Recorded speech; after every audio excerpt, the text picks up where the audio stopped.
Hi అండి అందరికీ. బీరకాయ పొట్టుతో చట్నీ ఎలానో చూద్దాం. ఒక ప్యాన్ పెట్టుకొని 1 టేబుల్ స్పూన్ నూనె వేయించి పక్కన పెట్టేసుకోండి. ఆ తర్వాత అదే ప్యాన్లో ఆయిల్ పోసి మనకి కావాల్సినన్ని పచ్చిమిర్చీలు కూడా ఫ్రై చేయండి. అదే దాంట్లో బీరకాయ పొట్టు కూడా వేసి ఫ్రై చేయండి.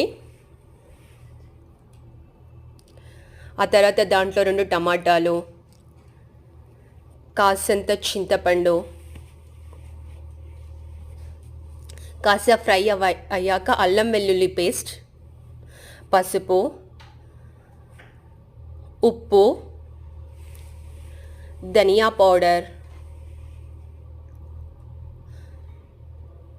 జీలకర్ర మెంతుల పౌడర్ వేసి బాగా ఫ్రై అవ్వనియండి. అలా ఫ్రై అయ్యాక పక్కన పెట్టేసుకొని చల్లారనివ్వండి. తర్వాత మిక్సీ పెట్టి దాంట్లో వేయించిన నువ్వులు ఆ చల్లారిన మిశ్రమాన్ని వేసి మిక్సీ చేయండి. ఆ తర్వాత పోపు పెట్టేసుకోండి. అందరూ బీరకాయ కూర వండిన తర్వాత దాని పొట్టు వేస్ట్ చేస్తారు కదండి. అలా కాకుండా ఇలా చట్నీ చేసుకొని తింటే చాలా బాగుంటుంది. మీరు కూడా ట్రై చేయండి. Thank you.